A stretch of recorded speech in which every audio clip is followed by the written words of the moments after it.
Bien évidemment, ce son dénote la présence des médecins en nous tous. Le frère Yacine, bonsoir. Bonsoir, frère, bonsoir. Comment tu es tout souriant comme ça? Il y a quelque chose de nouveau. Pourquoi tu es tout très très souriant comme ça? Oui, ben, c'est toujours bien de vous retrouver vous tous. C'est une joie renouvelée. Ok, là, nous jouons un sale tout là. La sœur Reine, bonsoir.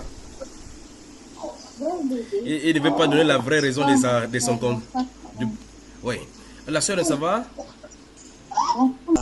Frère, toute personne. Je ne sais pas de quel côté les enfants sont en train de bavarder. Ou c'est la sœur Reine. Je sais que la sœur n'a pas encore d'enfant. Potentiellement pour le frère Yacine, il y aura bientôt, mais ce n'est pas encore un enfant qui puisse bavarder comme ça. Ça doit être certainement la sœur Monique. La sœur Monique, bonsoir. Bonsoir, frère Julien. Toujours à la maternité. Comment va notre nouveau-né? Elle va bien, grâce à Dieu. On lui a déjà chanté le bon cantique, non? Oui. Sois le bienvenu sur terre, enfant que Dieu a donné. Sois le bienvenu pour y faire tout ce que le Seigneur dit. C'est ça, n'est-ce pas? Oui. Le frère Gaël Temgue du côté de l'Italie, bonsoir. Je crois que son micro doit être fermé. Voilà. Et toujours, je suis désolé pour le retard. Nous avons commencé tard parce que depuis hier dans la nuit, nous n'avons pas l'électricité. Donc, nous venons tous de la voir comme ça. Donc, vous pouvez imaginer les téléphones déchargés, tout déchargé, la chaleur, ainsi de suite. Mais on fait avec. Alors, j'ai comme l'impression que le frère Yacine bavarde avec quelqu'un tout autour là. Je crois qu'il serait bien concentré, ou bien peut-être il est à l'hôpital, ou bien il est en urgence. Je ne sais pas, c'est pour ça que vous entendez cela. Qu'est-ce qu'on fait aujourd'hui? Je suis à votre service. Nous sommes dans la blouse blanche dans le Seigneur Jésus, dans la sainteté. Le frère Gaël, ton micro est ouvert maintenant. Bonsoir, bienvenue. Bonsoir, frère. Justement, j'ai constaté que c'était pas ouvert. Bonsoir, bienvenue. Voilà. Que le Seigneur te bénisse, que le Seigneur te bénisse. Alors, je suis à votre service. Une nouvelle édition des blouses blanches, toujours au service du corps de Christ.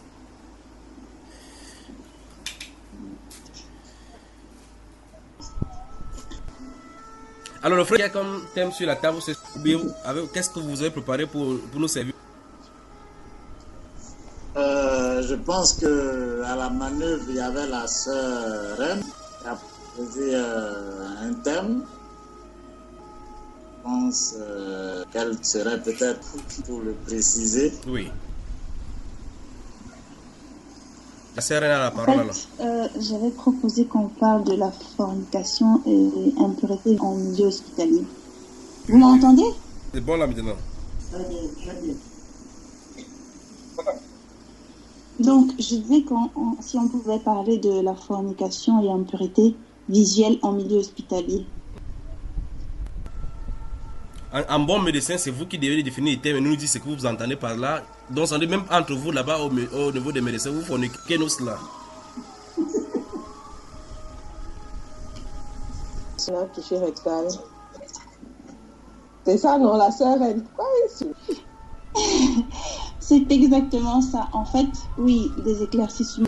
En fait, le rôle du gynécologue, de l'urologue, parce que voilà, tout ça entre. Et aussi du médecin en général, parce qu'il n'y a pas que ces spécialités qui, on va dire, qui pratiquent entre guillemets l'impureté ou la fornication visuelle en milieu hospitalier. Je pense que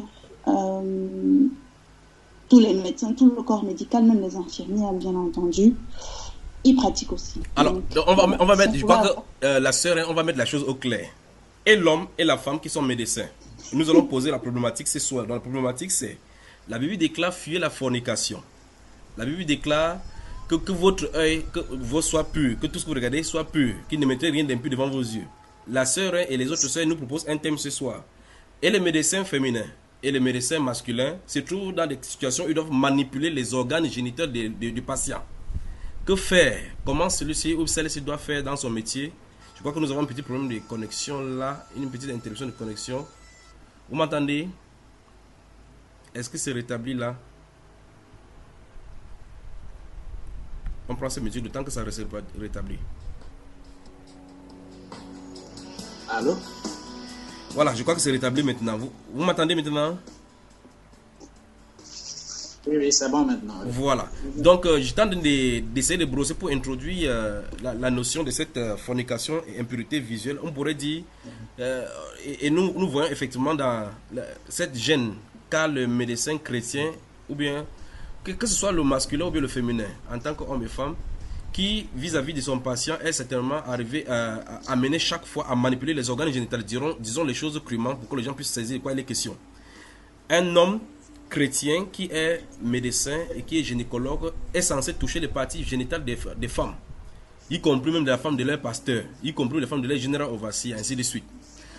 Et je vois le frère Eba qui baisse derrière la tête là maintenant. Nous allons toucher les thèmes ce soir. C'est vous qui avez choisi les thèmes. Donc il faut qu'il pose le problème pour que quand les gens nous entendent, ils entendent c'est quoi nous sommes en train de dire.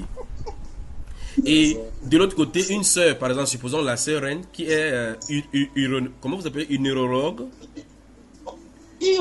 Urologue, qui peut-être son pasteur a un problème d'urologie ou bien d'urologie et va consulter. Et c'est la sœur Reine qui est censée consulter sa partie génitale. La balle est lancée. Que le Seigneur vous bénisse. Nous revenons dans quelques instants, le temps de quelques respirations musicales, pour que vous preniez bien votre souffle et prendre la blouse pour nous expliquer ce qui se passe.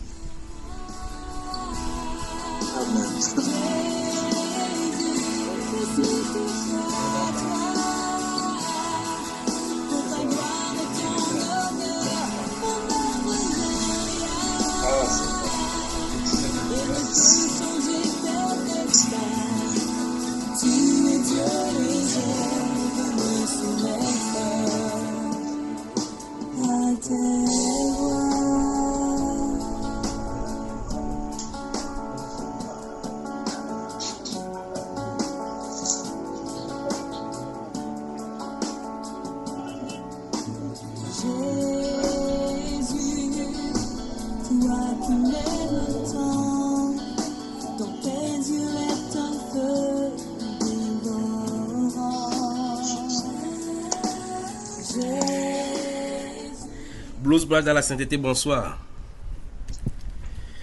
Bonsoir. J'avoue que le thème dont vous avez touché aujourd'hui pour une fois, le thème est choisi comme ça au pif et en plein là. Je crois que ça va toucher beaucoup de domaines. Donc nous touchons une fois de plus ici le domaine de la sanctification, particulièrement en milieu des médecins. Et nous avons vu plusieurs, c'est vrai que dans chaque métier il y a des brebis galeuses, beaucoup de médecins, des gynécologues particulièrement qui ont eu à abuser beaucoup des femmes comme cela. Sans oublier que nous allons toucher également le cas des massages, parce qu'il y a le cas des massages également. Les gens qui, je ne sais pas comment vous appelez ça en votre langage, le massage. Oui, comment vous appelez ça, frère? Les kinés.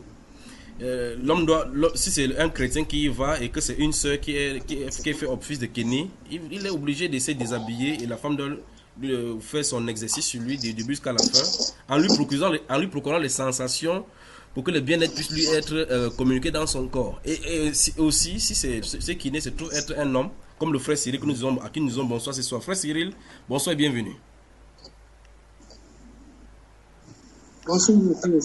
Nous avons un problème ce soir et nous pensons que tu fais partie de l'un des bastions des gens qui pourront nous aider à résoudre cela.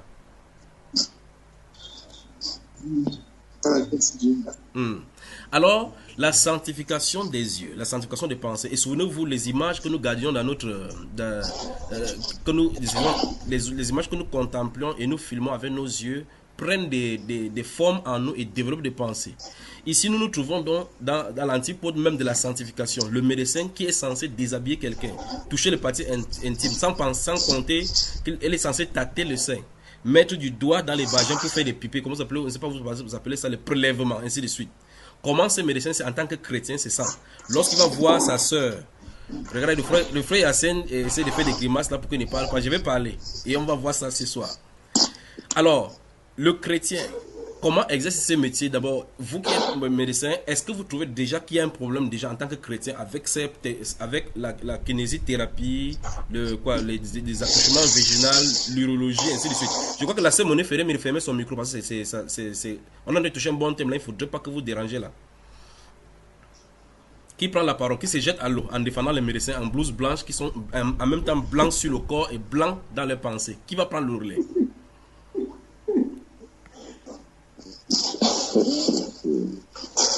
La sœur Monique, Daigne, ferme ton micro s'il te plaît. Voilà. Personne ne veut prendre le relais ce soir. Bon, je crois que ce serait mieux de commencer par une femme, la sœur Reine qui a posé la problématique. La sœur Reine, dis-nous, qu'est-ce qui ne va pas avec tous ces thèmes que nous avons touchés? En quoi est-ce que les médecins qui sont chrétiens trouvent des problèmes? Et parce que tu as parlé de fornication et impurité visuelle en milieu hospitalier. Comment vous parvenez à... Les gens viennent pour vous les soigner, vous commettez plus la fornication avec eux? Mon frère, moi je commencerai déjà par définir en fait. Je donnerai quelques définitions d'abord pour qu'on puisse comprendre un peu. Et oui, il y a problème. Donc moi je dirais déjà le gynécologue. Donc un gynécologue, c'est un médecin, donc c'est une spécialité médicale qui parle. En fait, c'est une spécialité médicale consacrée à l'étude de l'organisme de la femme et de son appareil génital. Donc, ça part des pathologies, soit physiologiques ou pathologiques en fait. Et donc, on voit bien ici qu'on parle de l'appareil génital de la femme. Donc, ce qui pose un problème. Il y a le bruit chez quelqu'un. Je ne sais pas si c'est le frère Yassine. Je ne sais pas si c'est lui, chez lui que ça bouge, c'est chez le frère Cyril. Son micro bouge. Voilà. La sœur, on continue, oui. Et donc, voyons qu'il s'agit de l'appareil génital de la femme. Il y a déjà un problème pour un homme. Donc, on va dire un médecin chrétien homme. Ils sont là, ils te regardent droit dans les yeux, mes sœurs. Un médecin chrétien homme qui pratique cette spécialité. Parce que il va pas me dire qu'il va pratiquer son métier en fermant les yeux. De toutes les façons, même s'il ferme les yeux, il touche. Donc même s'il ne voit pas, il touche. Seigneur, aide-nous. Donc ça, c'est le premier point. Le deuxième point, c'est en fait l'urologie, qui est toujours une des spécialités médicales et chirurgicales. Donc ça traite les pathologies des voies urinaires et également c'est consacré aussi à la partie génitale de l'homme.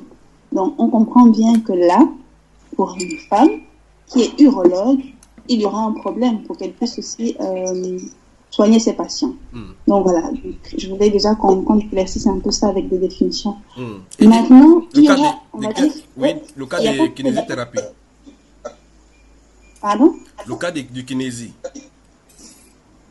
Ben, le kiné, en fait, on va dire que c'est toujours une branche médicale. Donc, ils sont plus des paramédicaux, donc qui s'occupent de la réhabilitation, en fait, des patients. Mais réhabilitation, c'est pas seulement les massages, hein, mon frère.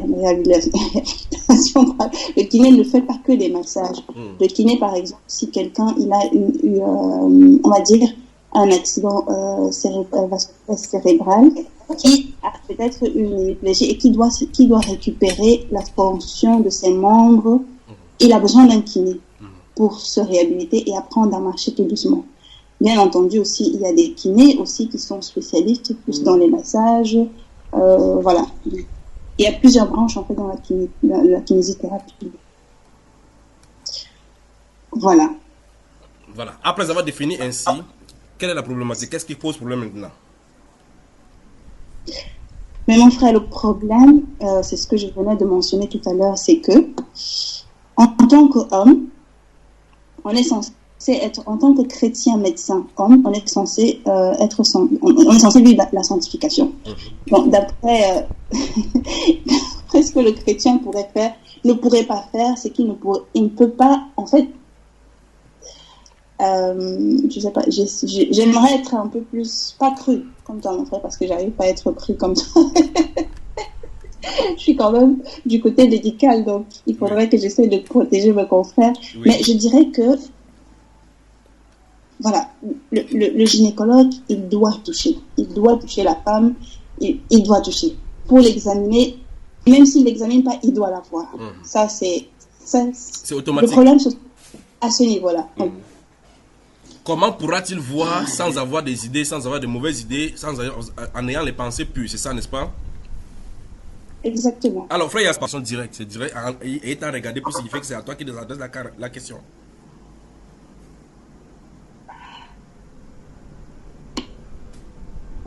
Ouais, ça c'est une bonne question. Ça... Sinon, ça ne serait pas en débat ce soir sur médecin blues blanc dans la sainteté. Oui, ça reste. Donc nous voyons effectivement, effectivement dans quel bout le monde nous a plongé au point où on se retrouve maintenant dos au mur dans certaines situations, n'est-ce pas, mon frère? Oui, c'est vrai. En fait, même s'il ne faut même pas aller même moralement déjà, ça pose déjà vraiment un problème de savoir que tu es un homme et que voilà un autre homme doit foutre, n'est-ce pas, son doigt dans le vagin de ta femme. Encore peut-être même ton voisin, même si c'est pas chrétien, même ton voisin. Oui, donc ça c'est déjà des questions d'un côté moral même très problématique déjà, donc voilà, c'est difficile. Donc je vais remettre la question aux autres collègues. Ouais. Voilà. Ou mieux, non, avant de passer la question aux collègues, mon frère Yassine, supposons que tu avais été gynécologue ou bien urologue, urologue, et que tu as une partie, ta grande soeur, ta maman, que tu dois faire ça d'attouchement. Maintenant tu es chrétien, qu'est-ce que tu ferais? Changerais-tu de métier? Bon, démissionner, ça dépend. En fait, si je suis gynécologue et que je dois me livrer à cette pratique-là, bon, c'est vrai que c'est pour ça qu'elle n'est pas choisi la gynécologie d'abord. Donc tu as vu ça de loin alors? Bon, ça c'est clair déjà. Donc, mais disons que même dans le métier que je pratique déjà, même dans mon domaine, par exemple, quand tu dois faire comment ça s'appelle, une échographie, c'est ça, du cœur d'une patiente ou d'un patient. Je crois que là aussi ce n'est pas comme si c'est moins pire, mais je dirais à cet effet que bon, j'appelle une collègue. Tu veux par là dire que lorsque les jeunes blondes allemandes viennent et ont un problème cardiaque, tu les fais vous appelez l'échographie. Il arrive que tu vois la poitrine. Dis ça clairement, le frère Yassine. Non, c'est ce que j'ai dit, non. C'est ce que j'ai dit, tu vois la poitrine. Voilà, nous avons bien compris. Le frère Gaël, c'est ce que j'ai dit. Tu as vu toutes ces choses-là, c'est pour ça que tu as fuité au laboratoire pour essayer de regarder que les tests, les amis, ce sont les produits chimiques avec les thés. Tu as la parole, le frère Gaël. Est-ce que ces problèmes-ci doivent être relevés en milieu chrétien véritablement? Ok, en fait, en réalité, c'est vraiment un problème. On a du mal justement. Je crois que le frère Gaël a un problème avec son micro. Je ne sais pas ce qu'il va pas. Je ne sais pas si vous entendez. Vous ne m'écoutez pas apparemment. Non, on t'écoute, mais de temps en temps, le son fuit. Je crois que tu dois être loin un peu de ton micro. Ah, ok. Vous m'écoutez mieux actuellement? C'est bon. Voilà. Donc, je crois que la problématique est tellement pertinente. Vraiment, c'est très pertinent. Et je crois que le problème se pose d'autant plus que nous voyons autour de nous qu'il y a je me rappelle lorsqu'on faisait nos stages dans les hôpitaux, il y a des musulmans. Si déjà les mondains, les païens, il y a des païens qui refusent que leurs femmes se fassent si par exemple, il faut que ce soit une sage femme musulmane pour faire accoucher sa femme. Nous voyons que le problème vraiment se pose, en fait. Le problème se pose. Maintenant, la question de savoir est-ce qu'en tant qu'enfant de Dieu, on pourrait éviter cela, je crois que c'est véritablement difficile. Je me dis, dans notre environnement, quelle que soit la spécialité où nous travaillons, on va forcément se retrouver dans ces difficultés-là. C'est-à-dire, même en pharmacie, tu vas forcément faire face à ces choses parce que ceux qui travaillent en pharmacie, qui font dans la recherche clinique, qui testent les médicaments, pour qu'on dise qu'un médicament travaille, je ne sais pas si telle partie. Bref, ces choses sont un peu complexes. Je me dis que. Mais au moins, mais au moins, vous faites des tests sur en gynécologie, vous faites ça sur les souris. Au moins, toi, tu vois les parties génitales de la souris. Moi, je ne fais pas, je ne suis pas dans ce secteur-là en tout cas. Je ne suis pas, voilà, je ne suis pas dans ce secteur. À la réalité, frère, c'est que il y a des pharmaciens qui travaillent dans les hôpitaux. Il y a des pharmaciens des hôpitaux qui travaillent avec les équipes médicales et qui participent aux examinations avec les médecins. Du coup, bref, ça dépend vraiment des spécialités. Et je me dis que c'est très difficile pour nous de pouvoir éviter ces choses. Je suis par exemple à l'hôpital tous les jours. Si tu passes dans un service, tu peux même ne pas être dans... tu peux même ne pas être, je vais dire quoi, tu peux même ne pas être médecin dans un service ou pharmacien dans un service, mais tu es juste de passage. Le fait que tu sois du service parmi les, enfin, du corps médical fait que tu es exposé, ça veut dire que tu exposes ton esprit, tu exposes ta vue à ces choses-là. Ça devient très difficile pour nous de vraiment dire qu'on va éviter ça. À la limite, je crois qu'on peut travailler, on peut trouver une façon on peut travailler je veux dire quoi, travailler notre savoir détourner véritablement notre esprit de cette approche. Oui, frère, tu ne fais pas le fil, on va aller doucement, on a du temps ce soir. Donc tu dis qu'il faut travailler notre esprit. La Bible déclare, est-ce qu'il y a une puissance pour lutter contre la fornication, bibliquement parlant? Non. Pour la fornication, qu'est-ce que la Bible recommande? Il faut fuir. La Bible demande de fuir, il faut fuir. Mais là, tu as continué la Bible en disant qu'on peut quand même construire son esprit de telle enseigne que quand il y a la fornication devant nous, on essaie de détourner notre esprit de cela. Bon. C'est-à-dire pour le cas de Yassine, le frère Yassine mettrait cet appareil pour voir en touchant la poitrine de la blonde là, il va essayer de mettre dans son esprit que je ne suis pas en train de toucher sa poitrine, je suis pas en train de voir sa poitrine quoi. C'est compliqué, frère. C'est vraiment compliqué. C'est très compliqué cette affaire. Je crois que moi, ce que je pourrais, et ce qui est très difficile, parce que c'est pas nous qui décidons des services dans lesquels on est affecté. En principe, peut-être si les femmes travaillent avec les femmes, ça pourrait réduire. Même comme aujourd'hui, quelqu'un va nous dire qu'il y a déjà l'homosexualité. Donc, si les femmes travaillent avec les femmes, ça ne résout pas tout le problème. Si les hommes travaillent avec les hommes, ça ne résout pas tout le problème parce que tu vas recevoir un homme qui va te dire que toi, le médecin, oui. Voilà, du coup, c'est très complexe. Ouais. C'est vraiment, ça, c'est une question. Bon, comme c'est complexe, on laisse alors ce soir, on ne parle plus, n'est-ce pas? Non. On en parle. On en parle. Toujours est-il. Alors, la question est crue. En tant que médecin, toi, si tu es médecin, est-ce que tu peux, ou mieux, est-ce que tu dois regarder le vagin d'une autre femme qui n'est pas ta femme?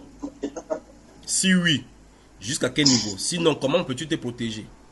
Frère Gaël, ta question est posée et la question est posée à tout le monde. Waouh! Si je suis médecin, en principe, je ne devrais pas. Je ne devrais pas regarder le vagin d'une femme, de la femme de quelqu'un, que ce soit de n'importe quelle femme. Voilà. Mais je crois que la position du médecin dans la société, en réalité, amène une dimension particulière. Je prends un exemple. Si je suis en train de marcher et je vois une femme nue qui se noie, bon, je ne peux pas éviter de la sauver parce qu'elle est nue dans l'eau. Elle est en train de se battre dans l'eau, elle est nue. Je crois que je ne vais pas dire que non, je tourne ma face pour ne pas voir sa poitrine parce que c'est la poitrine qui est exposée à l'eau. Je vais dire quoi faire? Que la position du médecin fait qu'il y a des choses, je ne vais pas appeler ça le dommage collatéral, je ne vais pas appeler ça voilà. Je vais dire qu'en tant qu'enfant de Dieu, si nous sommes médecins dans certaines spécialités, nous devons davantage travailler un certain caractère. Donc, je suis d'accord que l'Écriture me demande de fuir l'impudicité. Et donc, en tant que médecin, c'est pourquoi j'ai parlé de travailler certains caractères. Je ne dois pas le faire dans la société. En tant que moi, le frère Gaël, dès que je sors de l'hôpital, les mêmes poitrine que je voyais à l'hôpital, je vais tourner le regard dans la rue, par exemple. Pourtant, à l'hôpital, je vois ça librement, je m'en fous. Je me rappelle lorsque j'ai fait le stage, puisque j'ai fait plutôt une licence en sciences biomédicales, donc qui ouvrait sur la pharmacie et sur la médecine. Dans les stages de licence en sciences biomédicales, on faisait le toucher vaginal et toutes sortes, en fait. C'est l'une des choses qui m'a fait fuir même, justement, comme le... Donc, tu as exploré le vagin au cours de ta formation, quoi. Tu cherchais quoi dans les... Attends, frère Gaël. Tu cherchais quoi dans les vagins? Bon, c'est pas moi qui cherchais, frère. C'est pas moi qui cherchais, c'est... On t'avait envoyé chercher quoi? Donc, je crois que, par exemple, c'était une façon de dire que les mêmes femmes que tu reçois à l'hôpital, si elles te cherchent dans un cadre hors de l'hôpital, tu vas refuser, par exemple, moi, en tant qu'enfant de Dieu. J'ai vu, par exemple, des femmes, je prenais mon exemple parce que je me rappelle à Bafoussam, j'avais rencontré une femme qu'on avait reçue en CPN, pas une femme, une jeune fille comme moi de l'université, qui avait pratiquement mon âge, qu'on avait reçue en consultation prénatale, et qui un jour je l'ai rencontré au marché, un marché A de Bafoussam, et qui m'a fait un sourire un peu bizarre. Donc, c'est pour dire que ces choses peuvent véritablement être des pièges. Et je crois qu'on doit vraiment rester, en tant qu'enfant de Dieu, il faut rester entièrement et strictement dans le cadre de l'hôpital. Vraiment, c'est la première chose à faire. Pour mieux comprendre ce que tu viens d'expliquer, ça veut dire qu'en soirée, par exemple, de vendredi soir, tu accueilles la femme du pasteur et que tu fais des recherches effectivement dans son vagin pour savoir ce qui ne va pas, tu fais le prélèvement. Et le dimanche matin, tu la regardes assis au pupitre en train de te regarder. C'est la part des choses quoi. Comment tu fais te réagir? Qu'est-ce que tu as voulu dire là, frère Gaël? Bon, je crois qu'il faut faire la différence entre ce que tu fais dans le cadre de ton travail et le reste. Je veux dire, je peux regarder la femme du pasteur, si c'est la femme du pasteur, si je l'ai reçue à l'hôpital, je l'ai reçue à l'hôpital, ça fait partie du secret aussi. C'est une sorte de secret, c'est-à-dire c'est entre elle et moi. Je l'ai reçue là-bas et c'est resté là-bas à l'hôpital. Voilà, le frère Gaël, le frère Gaël, c'est resté à l'hôpital ou c'est resté dans ton image, dans ta pensée?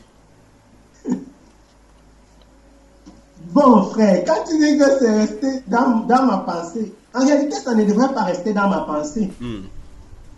Oui, ça ne devrait pas. Je dois évacuer ce genre de choses parce que je crois que ce sont des pressions. Sinon, frère, on ne va pas s'en sortir. Frère Cyril, bonsoir et bienvenue. Bonsoir. Bonsoir, mon frère, bonsoir. Merci. Donc, oui, tu interviens toujours sans question. Alors, interviens, jette-toi dans l'eau. Je dois intervenir à quel propos? Jette-toi dans l'eau, mon frère. Tu as entendu tout ce qui est dit là. Oui, la question c'est laquelle? La question c'est qu'est-ce que tu as dit? Donc, le frère d'ailleurs, il a mis en œuvre, analysé certains contours de la question. Qu'on ne peut pas occulter, comme les cas d'urgence, comme une noyade, un cas d'urgence où le pronostic vital de quelqu'un engagé, où les détails, certains détails ne sont pas vraiment importants pour la question de l'heure, mais dans l'exercice quotidien d'un métier, lorsqu'on est de façon récurrente confronté à un certain nombre de choses, il va falloir clairement se poser la question comment en départir. Est-ce qu'on va se corrompre la conscience en cessant toute forme d'argument et continuer à faire ce boulot, ou bien on va couvrir une solution, on va prendre une décision drastique qui peut entraîner qu'on perd son boulot. Parce que c'est là où ça mène la chose. Compte tenu du contexte actuel, moins ce qui concerne certaines spécialités, encore que en médecine c'est plus difficile parce que même les dermatologues, tu peux avoir une irritation au niveau de ton postérieur qui te demande de te déshabiller. Donc le pathologue, lui, celui qui fait la médecine légale, il a fait aux morts, mais il a fait aux morts qui sont aussi nus. Donc, à un moment, il faut donc qu'on cherche un moyen de consigner, afin de concilier le travail avec la sainteté des yeux. Et ce n'est vraiment pas chose facile, hein, ça il faut se le dire. Parce que le frère Yassine a parlé d'échographie, mais il est allé même trop loin. Lorsqu'il faut examiner un patient, déjà, je sais pas, il faut même pas qu'on lui fasse l'échographie pour qu'il se déshabille. S'il y a une douleur au niveau du ventre, ou bien il y a une thrombose, une femme qui a une thrombose, enfin du moins si vous voulez la suspicion de thrombose, elle se déshabille, elle est son pantalon, elle en slip. Donc, on va faire comment? Il faudra bien, Frère Cyril, il faudra bien, oui. ton voisin de chambre, un médecin gynécologue, tu pars à nouveau à l'hôpital avec ta femme, tu te trouves face à face avec ton voisin, tu ne savais pas que c'était lui. Il te dit, monsieur, ici, une seule personne entre, c'est ta femme qui doit entrer. Tu laisses ta femme aller là-bas. Bon, en principe, il ne dit pas la chose comme ça. Il dit pas du principe. En principe, si tu es le mari de la femme, il devrait te laisser entrer. Parce qu'il n'y a pas de raison, il n'y a aucune raison, de façon rationnelle, qui te demande de ne pas entrer. Bon, si maintenant c'est le cas, s'il demande que tu n'entres pas, bon, il faudra bien qu'il t'explique pourquoi. Et même, il faudra même que tu sois d'accord qu'il continue à le faire, compte tenu des rapports de voisinage que vous entretenez. Et même, si tu entres, tu te tiens là, tu le vois en train de trépatouiller ta femme. Tu n'as pas lui donné deux bonnes claques. Bon, en principe, ce n'est pas, le frère Yassine a dit, le frère Gaël aussi dit, ce n'est pas vraiment, c'est on peut parler de bienséance. Le frère Yassine a parlé de morale, c'est pas beau. C'est pas beau. Qu'est-ce qu'il faut donc faire, frère Cyril? Comme c'est pas beau, qu'est-ce qu'il faut faire? Il faut. Le problème, c'est que ce qu'il faudrait faire ne peut pas être fait. Ce qui devrait se faire, c'est que toutes les institutions, que ce soit sanitaires, que ce soit scolaires, qui consistent à l'éducation, soient tablées sur les écritures. C'est-à-dire que les choses soient faites selon la volonté du Seigneur. Et qu'on n'a pas en réel cela. Ce qui voulait dire que lorsqu'une femme aille sur le gynécologue, qu'elle soit reçue par une femme. Même si quelqu'un parlait tout à l'heure des musulmans, et effectivement, comme ça se passe comme ça chez les musulmans. Pourquoi les musulmans, dans leur façon de faire, ont opté de cette façon-là par rapport aux sages-femmes et les gynécologues, et que les chrétiens ne peuvent pas le faire aussi? N'est-ce pas les chrétiens à eux de donner les bons exemples? Je tiens à préciser que le frère Gaël avoir une équivoque. Si une femme est reçue par une femme ou qu'un homme soit reçu par un homme, ça ne peut pas apaiser les élans homosexuels d'un homme ou d'une femme. C'est-à-dire que s'il reçoit une femme, si la femme est lesbienne, elle dit que ma sœur ce sera la même chose. Ce sera la même chose pour elle. C'est-à-dire qu'il y a des choses qu'on ne pourra pas empêcher complètement. Mais bon, comme on ne peut pas, nous ne sommes pas Dieu, donc on va s'arrêter à la mesure du possible. C'est-à-dire que faire les choses de façon naturelle. C'est-à-dire que les femmes soient restées par les femmes et réciproquement. Avant que la prochaine fois, si Dieu nous donne le discernement, on sait que cette femme c'est aussi est lesbienne, cet homme est homosexuel. Entre autres. Bon, maintenant, là, je te pose la question. Comme tu as commencé à faire la part des choses, comme tu as dit que chez les juifs, les femmes seules, les hommes seuls, je te pose la question. Tu fais gynécologie. Une femme vient vers toi, tu la chasses?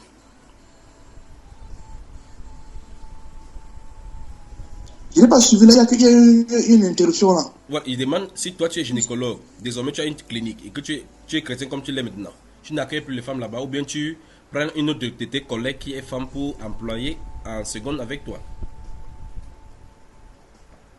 Bon, il y a deux principes sur lesquels il doit répondre à la question. Premièrement, le principe de l'éventualité de ce que soit le gynécologue. Ça, c'était éliminé depuis que j'ai commencé la médecine. Oui. Deuxièmement, explique-nous ça, frère, avant d'avancer, explique-nous ce que tu veux dire depuis que tu as commencé la médecine. Pourquoi? On veut dire qu'il n'était même pas question un jour que je réfléchisse sur la question de la gynécologie. C'est-à-dire que ça ne venait même pas en question. Ça Pourquoi? n'entrait même pas Pourquoi? dans la... Parce qu'il n'y a pas moyen. C'est-à-dire que c'est... mes antécédents déjà me permettaient même pas d'aller me fourrer dans la gueule du lion. Mes antécédents... Donc tu as vu les dangers depuis, tu as vu les dangers depuis longtemps, Non, quoi. Non, depuis longtemps. Ça veut dire que les chrétiens, on peut clairement dire que les médecins chrétiens sont en danger en allant dans la gynécologie. Ah, si prétend ne pas qu'en danger, je le souhaite bon chemin. Ok, oui. Deuxièmement, mon frère. Deuxièmement, gynécologie, la sœur l'a bien expliqué, gynécologie s'occupe principalement ou bien de façon uniquement des femmes. Ça veut dire que si tu fais la spécialité de gynécologie, ça veut dire que tu vas seulement avoir affaire aux femmes. Donc, si tu es chrétien, tu dois prendre la décision clairement, changer de spécialité, ou bien employer une femme qui fait le travail à ta place et aller faire quelque chose. Et si tu es urologue? Urologue dans quel sens? Il faut travailler sur les parties génitales de hommes et femmes pour pouvoir détecter les dysfonctionnements. Dans ce cas, tu t'arranges à t'occuper des hommes, autant faire ce peu. Et l'autre, il s'agit d'une femme, tu demandes à une collègue femme s'il y en a, Et venir s'il faire arrive le travail. Et dans ta clinique, ce n'est que les femmes qui ont le problème d'urologie qui ne font que venir. Comme ça, pendant un an, tu as toujours les femmes sans hommes. Tu fermeras la clinique, n'est-ce pas, mon frère? Tu vas devoir choisir entre l'argent et devoir corrompre tes yeux et naturellement faire les choses qui vont à l'encontre de ce que le Seigneur veut. Tu vas devoir faire un choix que tu as choisi, c'est tout. Mais ce soir, avant qu'on ne mette le thème sur la table, est-ce que vous avez vu et y réfléchi depuis dans votre domaine là que ça posait vraiment problème aux hommes, aux femmes, ainsi de suite? C'est pour ce thème, c'est particulièrement que nous voyons l'impureté avec les vagins et autres là. Vous avez eu à réfléchir là-dessus avant? Moi, oui. Oui. Mais la soeur, comment ça te pose problème? Alors qu'on a dit tout à l'heure, le frère a dit que si c'est une femme, c'est vous qui devez vous en occuper. Comment ça te pose encore problème? Mais non, parce que moi, je ne fais pas cette spécialité. Moi, je suis plutôt urgentiste. Et en tant qu'urgentiste, je vois tout. C'est pas épargné, en fait. Tu vois tout. Explique-nous le tout dont tu parles, ma soeur. Je vois tous les patients. Je vois les hommes, je vois les femmes. Et comment tu fais? Je vois tout le monde. Quand tu vois tout le monde, ça veut dire... Je vois tout. Oui, tu vois dans tout quoi, ma soeur, par exemple? Comme un exemple, comme on comprend le tout là bien. Un exemple, si tu veux, mon frère, c'est qu'il y a un patient qui arrive, douleur testiculaire, ou il dit écoulement au niveau du pénis, ou quoi que ce soit qui concerne son appareil génital, je vais regarder, mon frère. Je dois regarder. Tu regardes comment, ma soeur? Explique-nous. Non, ma soeur, n'allons pas vite. On a du temps ce soir. Tu regardes comment et tu fais comment? Mon frère, on regarde comment. Regarde, je touche même. Donc, je fais, oui. Et quand tu touches, le patient te regarde. Oui, mon frère, il me regarde. Voilà. Maintenant, tu as dit que... Oui. Et tu as dit que dans ces cas-là, tu as remarqué que ça posait problème. Quel était le problème après avoir touché, après avoir fait ton service à toi, après avoir fait tout ce que tu avais fait en tant qu'urgentiste? Quel était le problème maintenant en toi? Donne-nous le problème. Mais le problème en moi, je me suis posé plus la question quand j'ai connu le Seigneur, en fait. Au départ, c'est vrai, moi, lors de mon premier stage en urologie, on m'a demandé de faire un toucher rectal, en fait. Le toucher rectal, c'est aller taper la prostate. Oui. Ce qui n'est pas non plus... c'était vraiment la première fois que je faisais ça. Et c'est drôle parce que c'était un monsieur, je crois qu'on suspectait un cancer de la prostate. Mais on dit c'est peut-être un vieux monsieur, mais eux aussi, ils sont encore actifs sexuellement. Ça veut dire que, je sais pas comment je peux dire ça, un peu plus propre. Ça veut dire qu'il peut encore avoir des érections. Donc, voilà. Donc, vous avez compris. Et, non, j'ai pas bien compris, mais qu'est-ce que tu veux dire? c'est très embarrassant de parler de ça comme ça. Il faut parler, ma soeur, parce que vous faites souvent les colloques pour expliquer des choses qui inexplicables. Explique-nous ce soir. Nous sommes dans Bambaïba. Voilà. Il fallait lui faire un toucher rectal. Ce que je veux dire, c'est que quand un monsieur ou un papy qui va te voir, il va voir une jeune fille qui vient, déjà qui va dire, monsieur, vous baissez votre pantalon, machin, vous prenez telle position, et nani, nana, on doit le toucher. Après, voilà. Naturellement, on va dire que son pénis se met en marche. Et quelle était ta réaction? Donc, c'est très embarrassant quand tu te retrouves devant un patient que tu veux le soigner, ou je veux dire, lui, il a une certaine réaction, mais toi, tu te mets là-bas comme ça, tu te dis, wow, qu'est-ce que je suis en train de voir là? Et voilà, c'est gênant. Ça, c'est très gênant. Et du coup, moi, je suis sortie de là, j'ai dit, wow, c'est quoi ces trucs-là? Et voilà, on nous apprenait, on a fait les touchés rectaux, on nous apprenait à palper les testicules, si est-ce que c'est descendu, est-ce que c'est machin. Mais c'est très embarrassant. Je peux vous rassurer que c'est très embarrassant. Et même après ça, quand j'ai commencé une spécialité en médecine d'urgence, les patients, il faut les examiner. Un patient qui vient avec un problème au niveau de son appareil génital, tu es obligé de regarder avant même d'appeler ton collègue spécialiste peut-être en neurologie. Il faut que tu l'examines. Que tu aies déjà fait au moins le minimum, parce que si c'est un patient qui t'arrive à 1h du matin, le spécialiste urologue, il n'est pas aux urgences à 1h du matin. Donc, toi, tu vas devoir faire le nécessaire cette nuit-là, au moins pour soulager le patient et savoir ce qu'il en est pour pouvoir mieux l'orienter le lendemain. Donc, on se confronte un peu à tout ça. Il y a des patients qui viennent peut-être pour des hémorragies. Il faut comprendre où ce patient saigne. Pour comprendre ce patient saigne, il faut que tu ailles lui faire un toucher rectal. Donc, c'est autant de choses, mon frère. On est confronté à ça. Il n'y a pas que des gynécologues ou des urologues. Je pense que presque tous les médecins, parfois, ils sont confrontés à cette situation-là. Et là, j'ai commencé à me poser des questions. Comment est-ce que je fais?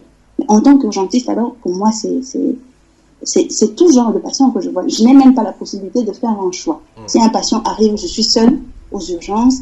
Si c'est un monsieur, il a ce problème-là, je ne vais pas lui dire qu'attendez, je vais chercher un médecin ou un collègue. Si je suis seule, je fais quoi? Pourquoi ça?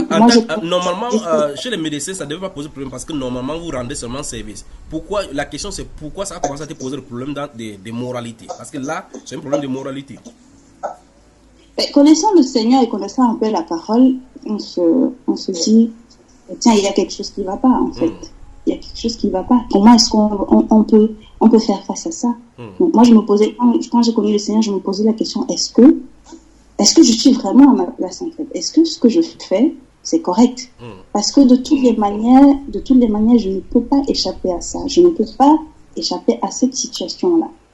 Je ne pourrais pas. Oui, soit je change de spécialité, oui, il y a des spécialités où on ne verrait pas de patient, par exemple la radiologie, où on s'asserait là, on regardera seulement des images. Mais comme le frère Cyril disait tout à l'heure, même le dermatologue, s'il y a un patient qui vient avec un problème assez partisan, il doit regarder. Et ça, quand on commence à lire la parole, on se rend compte qu'il y a beaucoup de choses, en fait. Il y a beaucoup de choses, on a beaucoup de barrières en tant que médecin. Et là, je commence à me poser des questions. Avant ça, ces réactions de toucher peut-être des patients qui sont hommes et que tu vois, il a cette réaction-là. Je te dis oui, c'est normal parce que c'est un homme, mais en même temps, c'est très embarrassant. Parce que tu te dis, waouh, qu'est-ce qui peut se passer? Voilà, c'est autre chose. Bon, maintenant, tu es toujours urgentiste, n'est-ce pas? Oui, mon frère. Et actuellement chrétienne, n'est-ce pas? As-tu eu, depuis que tu es chrétienne, dans le cas des urgentistes, donc tu es censé encore tâter les parties génitales encore? Oui, mon frère. Comment tu as réagi et quel était ton état après?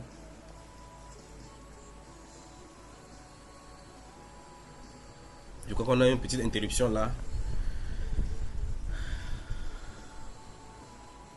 Le temps que la connexion se stabilise.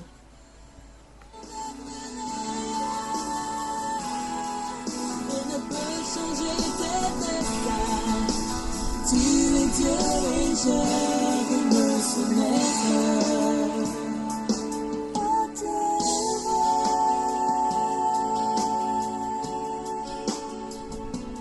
Je crois que ça s'est stabilisé maintenant. C'est revenu, n'est-ce pas, mes frères? C'est bon, ouais. Ouais. Je m'excuse pour cette connexion. Je crois que même les esprits méchants, les esprits méchants ne veulent pas qu'on dénonce les mauvaises choses qui se passent chez les gynécologues. Mais on va le faire ce soir, n'est-ce pas, le frère gars? On va le faire ce soir. On arrive avec le frère Iba, le spécialiste du domaine. On a de faire continuer la montagne pour arriver quelque part. Donc j'étais avec la sœur avant cette interruption des connexions. Je voulais poser la question à la sœur. Elle a dit qu'elle était urgentiste. En tant qu'urgentiste, elle voit tout. Elle nous a défini son TOUT, ce que ça veut dire tout.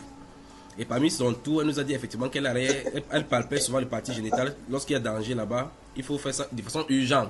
Toucher ça urgemment pour voir, enfin de toute urgence pour voir si la personne a des répondants dans ce domaine-là. Alors je pose la question en tant que chrétien maintenant.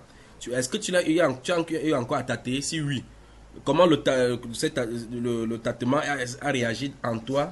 Et après cela, comment as-tu dormi, ma soeur? Mon frère, comme le frère Gaël a dit tout à l'heure, il faut faire la part des choses. Moi, j'ai fait la part des choses. J'ai fait mon travail. Et oui, mais je me suis posé la question de savoir est-ce que je dois encore faire ce genre de choses. Mais il y a toujours ce point d'interrogation. Qu'est-ce que je fais? Bon, à l'heure où tu parles avec nous maintenant, est-ce que l'image, tu peux avoir encore la même image de la personne pour la dernière fois que tu as tâté, pas vrai? Mon frère, j'en vois tellement. Donc, je ne peux pas avoir une image. C'est impossible. Donc, l'image défile alors. Donc, l'image plutôt défile en panoplie alors. Parce que voici, le problème se trouve au niveau du stockage, de stockage de ce que les yeux voient. Parce que c'est ça qui nous cause problème. S'il était question que l'on puisse voir et ne plus voir après cela. Parce que si vous voyez et que à chaque bout de champ, vous revivez la même image, ça commence à poser problème. Donc c'est parce que la Bible nous déclare effectivement que l'œil est la lampe du corps. Qu'on attaque à ce que on fasse attention à ce que les ténèbres ne soient pas à l'intérieur. Qu'on prenne garde. Alors comment prendre garde puisque tu es censé voir, puisque tu as dit que tu as tâté la dernière fois encore. Donc tu peux savoir ce que tu as tâté. Ainsi de suite, n'est-ce pas? Alors touchons la soeur. Comment ma soeur? Je ne regarde pas les images. On l'esprit comme ça, non, parce que là, je fais mon travail. Bon, est-ce que alors que tu nous parles, tu ne te souviens pas de celui que tu as dit, tu as touché la dernière fois, ça s'est bandé, tu as dit qu'est-ce que je vois? En nous parlant, tu ne t'es pas souvenu de cela, ma soeur? Mais c'était mon premier patient qui a eu ça. Oui, je me souviens de lui parce que c'était assez embarrassant, oui, mais je me souviens de sa tête, mais je ne me souviens pas des.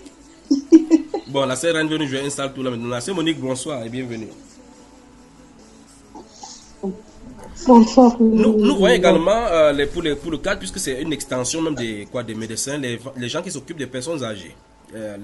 Pour les femmes qui s'occupent des personnes âgées, qui sont amenées à laver peut-être, supposons par exemple la sœur Monique se trouve dans une maison de retraite et qui doit laver des papilles. Il se trouve que le papy dit que tu dois laver juste en lave-moi totalement. La sœur Monique, parle-nous.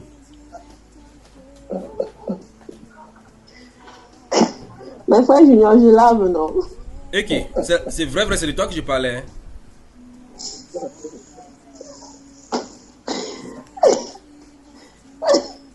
Frère Junior, est-ce que c'est moi qui fais? C'est le travail. Attends, c'est dans ce domaine que tu exerces, ma soeur? Oui, frère Junior, je suis préposé. Enfin, je suis préposé ici. Préposé aux bénéficiaires. Okay. Ça veut dire quoi? C'est chez nous, il n'y a pas ce thème-là. Ça veut dire quoi, ma soeur? En fait, ici, tu travailles il y a celles qui travaillent dans les maisons de retraite. Tu es censé laver les papis et les mamies, comme tu as dit. Bon, à l'hôpital, c'est un peu différent quand même. Laver, c'est au besoin. Au besoin du patient, ouais. Oui, dis-nous ton expérience donc, puisque c'est dans ton domaine. Tu laves les papiers, comment tu réagis? Quand tu arrives là-bas, qu'est-ce que tu fais? Nous touchons le même domaine, n'est-ce pas, mes frères? C'est le même domaine-là. Voilà. Ben, généralement, le jour du bain, tu reviens déjà au patient qui va prendre son bain à telle heure. S'il est d'accord, il te dit oui. S'il n'est pas d'accord, Dieu merci. Te dit aujourd'hui je ne vais pas voir son. Oui, la sœur Monique, on va parler vite en besoin, d'accord? Nous ne parlons pas de la programmation des différents bains. Comment le bain se passe, qu'est-ce que tu vois et quel est l'impact de ce que tu vois sur ta personnalité. C'est ça qui nous intéresse. Et quelles sont les choses que tu as eu à voir qui t'ont scandalisé, comme la sœur a vu la chose debout là?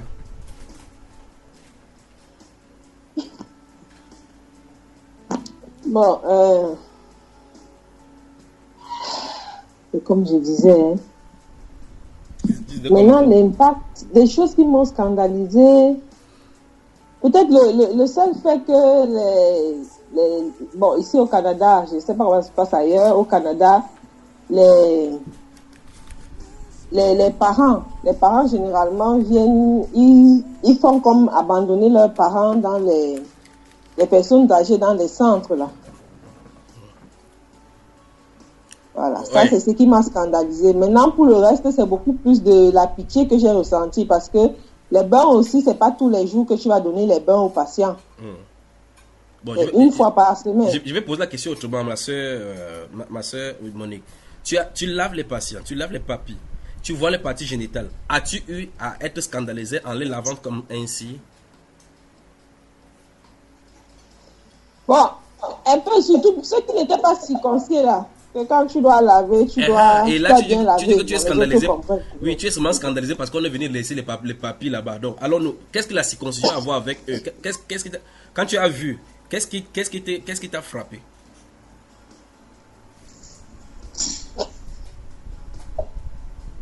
Ouais, Junior. Oui, c'est bienvenue, bonsoir et bienvenue. Nous sommes sur Bamba Iba et ici nous sommes censés éclairer et donner la vie aux gens. N'est-ce pas, ma soeur? Tu ne dois pas seulement écouter pour la sœur Reine. La dernière fois, elle avait dit dans Belgique, la CTT qu'elle en a tué, elle avait euthanasié beaucoup de personnes, au moins 5000, je crois bien. Elle ne peut même pas compter. Et là, tu avais ri. Maintenant, c'est toi.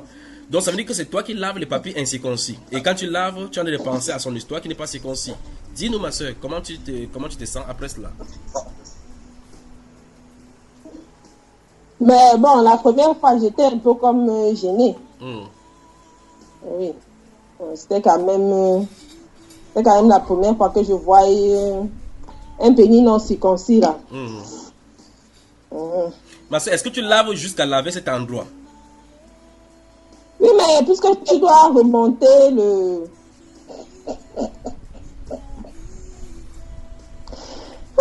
Junior, tu laves, de façon tu laves. Non, c'est pas moi qui lave. Tu as dit tu laves, c'est toi qui laves, ma soeur, c'est pas moi. Oui, Junior, je lave. Oui.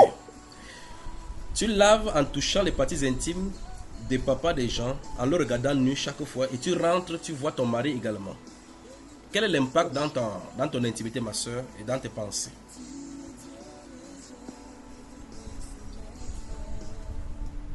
L'impact dans mon intimité, dans mes pensées.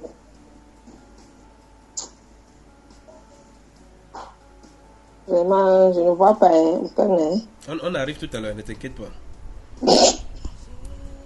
As-tu déjà lavé une papille t'a dit que waouh, tu es très belle, hein?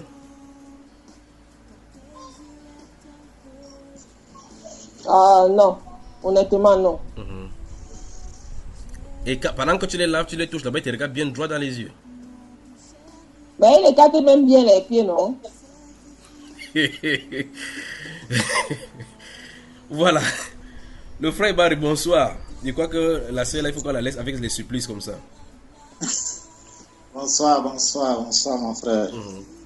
Tu as écouté avec assiduité ce qui s'est passé avec nos bien-aimés frères et sœurs. Tout à fait. Oui, je les ai écoutés, effectivement.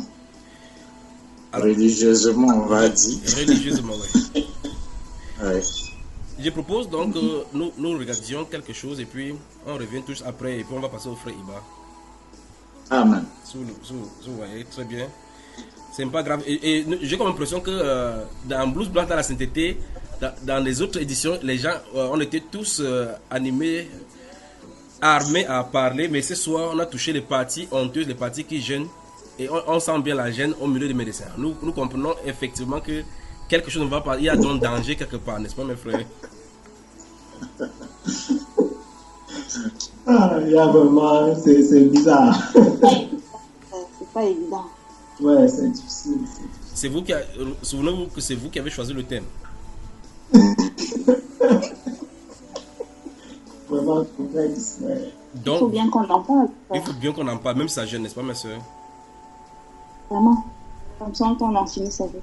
Mhm.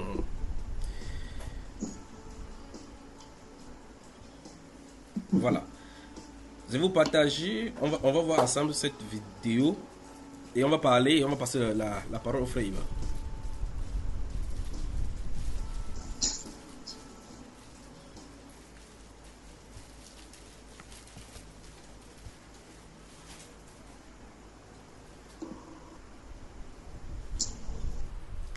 La sœur Monique, quand on parle pour la sœur Reine, elle rit. Maintenant, quand c'est pour elle, maintenant, elle ne veut pas parler.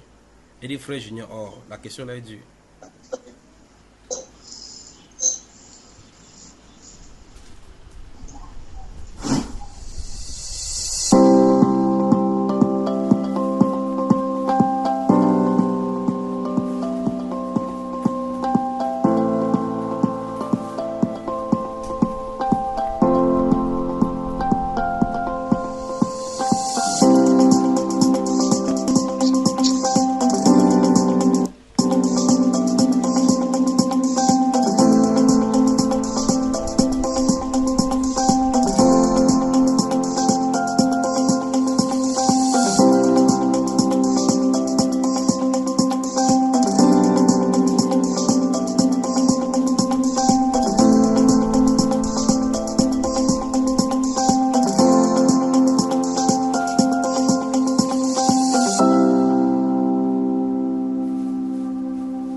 une vidéo sur la chaîne, le titre sur YouTube, c'est comment se passe un rendez-vous chez le gynécologue de la chaîne Doximo. Je crois que Doximo sur YouTube que vous pouvez retrouver. Alors, frère Iba, dans cet extrait de vidéo de 5 minutes qu'on peut retrouver sur YouTube, on voit effectivement que la femme même était un laboratoire d'études, depuis ses seins jusqu'à son vagin. Et c'est ça que nous voyons ce soir. Mais la problématique, c'est ce que nous voyons dans ces vagins et ce que nous touchons avec nos mains. Qu'est-ce que ça pose comme problème chez nous, les chrétiens? C'est ça. Écoute, je pense que les frères et sœurs ont fait déjà le contour de la chose. Hein. Si on regarde bien, on pourrait dire, en voyant les choses d'un certain angle, que finalement le médecin, enfin le chrétien ne deviendrait pas médecin. Parce que quelle que soit la spécialité, même quand on est étudiant, déjà on commence dans les stages, on voit toujours des personnes nues. Donc le gros problème, je pense que c'est le point que tu as touché, c'est qu'est-ce qui nous reste comme image dans l'esprit à la suite de ça.